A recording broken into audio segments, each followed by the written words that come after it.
Jésus, il n'y a pas de plus beau nom. Jésus, quand je t'appelle, tu me réponds. Jésus, tu me relèves quand je tombe. Jésus, tu es si merveilleux.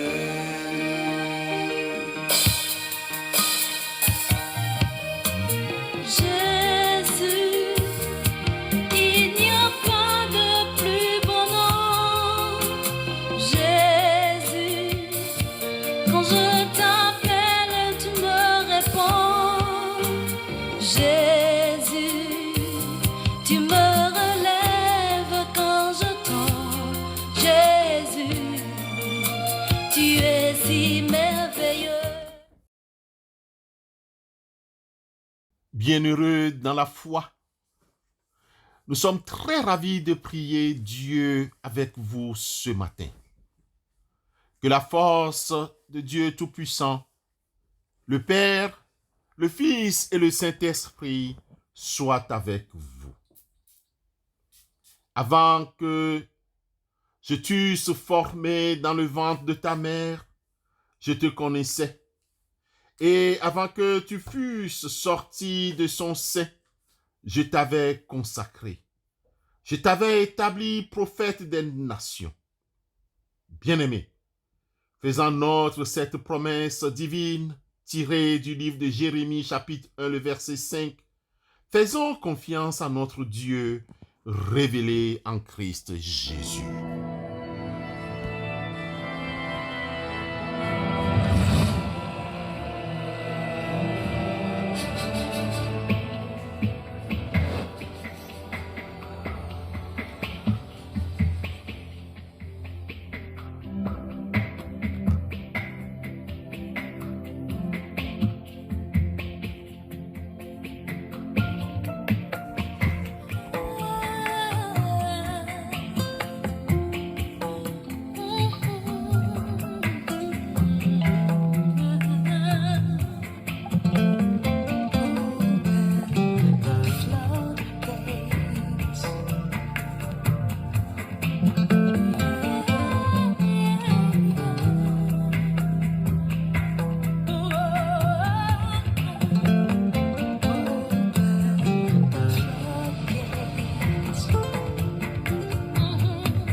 Baba, we're in your presence.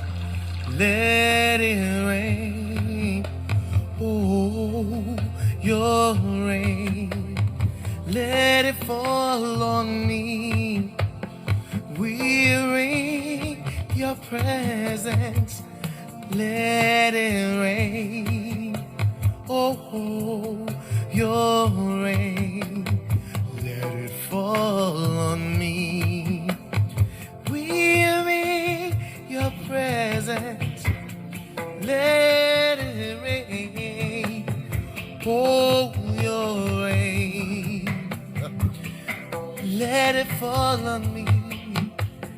We're in your presence. Let it rain.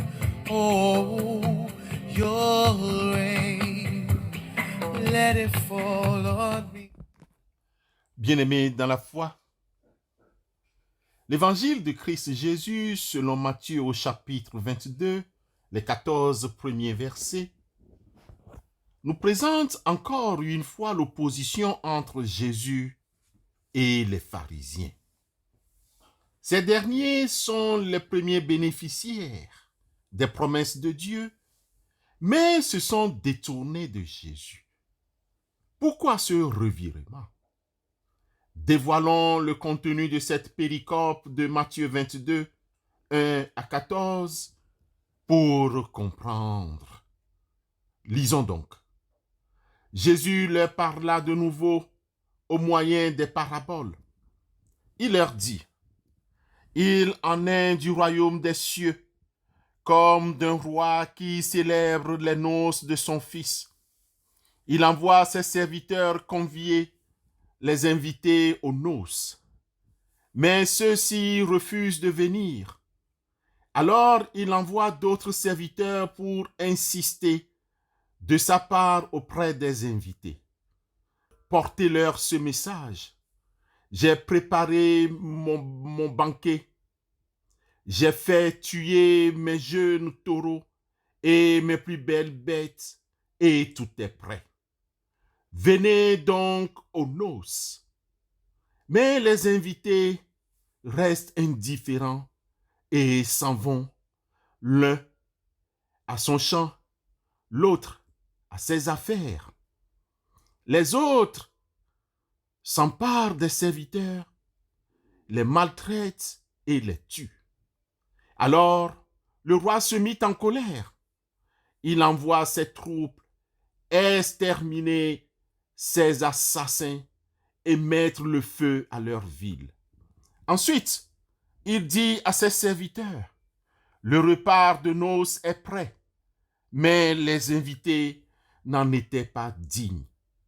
Allez donc au carrefour des chemins et invitez au festin tout ce que vous trouverez. Alors les serviteurs s'en vont par les routes et rassemblent tous ceux qu'ils rencontrent, méchants et bons, de sorte que la salle des noces se remplit du monde. Le roi entre pour voir l'assistance. Il aperçoit là un homme qui n'avait pas d'habit de noces. « Mon ami, lui demanda-t-il, comment as-tu pu entrer ici sans être habillé comme il convient pour un mariage ?» L'autre ne trouve rien à répondre. Alors le roi dit au serviteur, « Prenez-le et jetez-le, pieds et poings liés, dans les ténèbres du dehors, où il y a des pleurs et d'amers regrets. Car beaucoup sont invités, mais les élus sont peu nombreux. » Amen. Bien-aimés dans la foi, beaucoup sont invités, mais les élus sont peu nombreux. En suivant attentivement l'esprit et la lettre de cette parabole, on peut retenir l'indifférence et le mépris des invités vis-à-vis de leur hôte. Nous nous appuyons sur le verset 5 qui nous dit « Mais les invités restent indifférents et s'en vont, l'un à son champ, l'autre à ses affaires. » Ce verset évoque bien cette indifférence des invités. Aussi, de nos jours, plusieurs sont indifférents à la parole. Certains sont hostiles à la foi chrétienne et au message évangélique. Ils ne se sentent pas concernés par l'évangile et déclarent qu'ils ont mieux à faire. Le plus souvent, d'autres ayant reçu une éducation chrétienne depuis leur enfance n'éprouvent aucun besoin de mettre cette vie chrétienne en pratique pendant leur vie adulte. Ils sont nombreux ceux et celles qui se disent chrétiens non pratiquants. Comment peut-on être chrétien mais non pratiquant? Cette expression est tellement jolie. C'est une formule qui rejette la foi en Christ au second plan. La foi en Christ ne mérite pas d'être nourrie ni entretenue. Fais-tu partie de ceux-là? Es-tu de ceux qui s'en vont sans s'inquiéter? Si c'est le cas, la fin de la parabole de ce matin te concerne. Si c'est le cas, mon frère, ma sœur, la fin de cette parabole nous interpelle tous. Ce serait avec d'autres et sans nous. Ce serait avec d'autres et sans toi que Dieu construirait le monde de demain. Certes, pour nous tous, si nous sommes tièdes, nous sommes avertis par le Seigneur dans Apocalypse 3, le verset 15 et 16. Le Seigneur nous dit, « Je connais tes œuvres. Je connais que tu n'es ni froid ni bouillant. Puisses-tu être froid ou bouillant? Ainsi, parce que tu es tiède et que tu n'es ni froid ni bouillant, je te vomirai de ma bouche. Bien-aimé, l'invitation est toujours d'actualité. L'invitation de ce roi est toujours d'actualité pour nous tous ce matin. Allez donc dans les carrefours et appelez aux noces tous ceux que vous trouverez. Nous dit ce matin le roi dans Matthieu 22, le verset 9. Amen.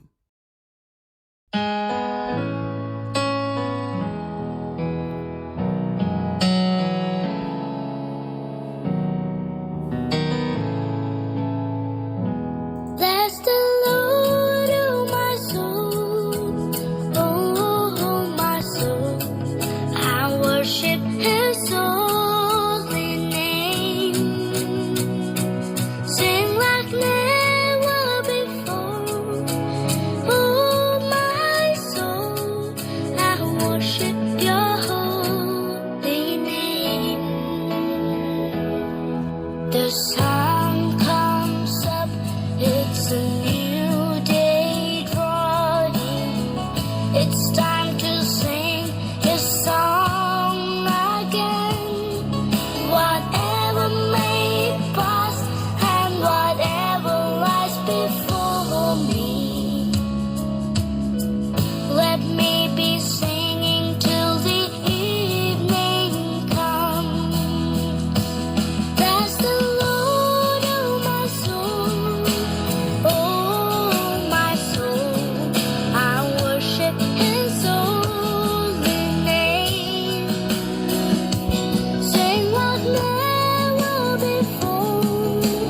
Oh, my soul, I worship Your holy name. Dieu le Créateur, Père Tout-Puissant, nous savons que tu nous aimes et nous aussi nous venons vers toi pour te louer et te rendre grâce ce matin. Nous savons aussi que notre bonheur ne dépend pas de notre état de vie ou de ce que nous sommes et ferons, mais de notre relation que nous avons avec toi.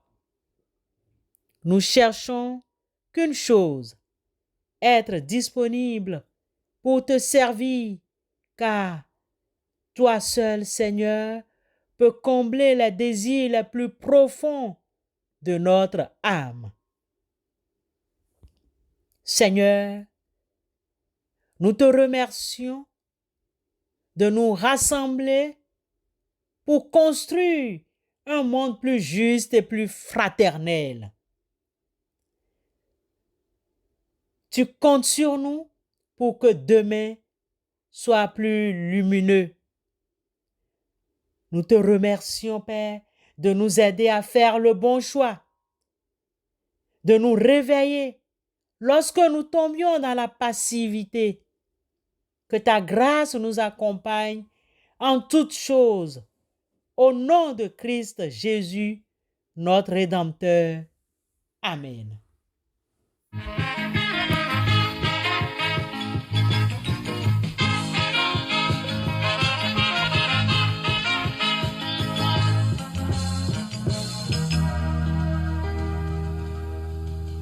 Mes jours sont remplis de joie et mon cœur connaît ta peine. J'ai voyagé, mais j'ai beaucoup à voir. Mais dans mon cœur, mon plus grand désir est de te voir face à face. Où tu es, c'est où je veux aller. Tu es mon roi, tu es l'agneau de Judas, et sans avoir le Tout-Puissant, le Fils de Dieu. Tu es le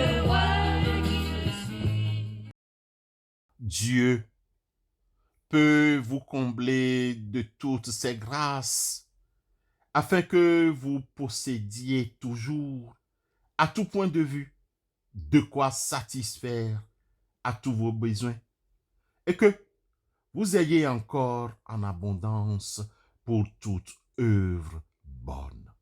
Amen.